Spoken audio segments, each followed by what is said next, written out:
In der heutigen Folge von PS-Speicher TV blicken wir nach Mittelfranken und auf einen LKW mit Gesicht.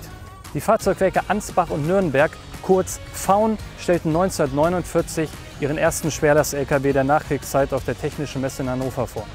Basierend auf der Zugmaschine ZR kam nun ein LKW mit 6,5 Tonnen, dann etwas später mit 7,5 bis 8 Tonnen Nutzlast auf den Markt, der L7. Wie viele andere Nutzfahrzeughersteller versah auch Faun seine Typenbezeichnung mit zusätzlichen Endbuchstaben, die auf einen bestimmten Einsatzzweck deuteten. L für Lastwagen, S für Sattelschlepper, Z für Zugmaschine und K für Kipper.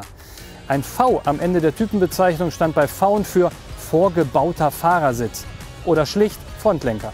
Der vollständige Name dieses LKW aus dem Jahr 1950 lautet demnach L7K. Es ist also ein Kipper und hat einen Radstand von 4500 mm.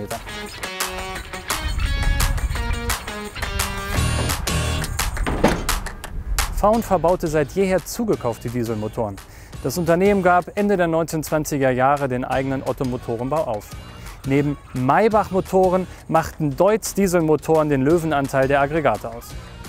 Unser Faun hier hat einen Deutz-Motor vom Typ F6M 517.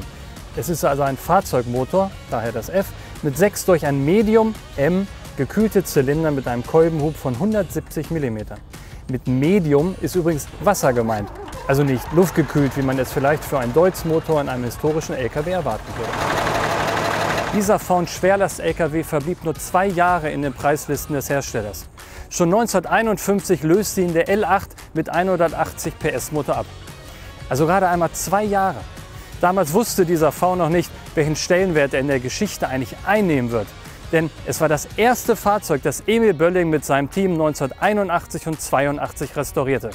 Emil, also der Mitbegründer der Oldtimer-LKW-Szene, tauschte das Dach, wechselte 2 angefaulte Türpfosten. Den Motor zerlegte er aber nicht, denn der lief einfach zu gut. Bis heute. Den Faun hier findet ihr in unserem Depot LKW und Bus. Ich schaue jetzt, ob ich noch ein paar Holzhackschnitzel abstauben kann und wir sehen uns nächste Woche in der nächsten Folge PS-Speicher TV.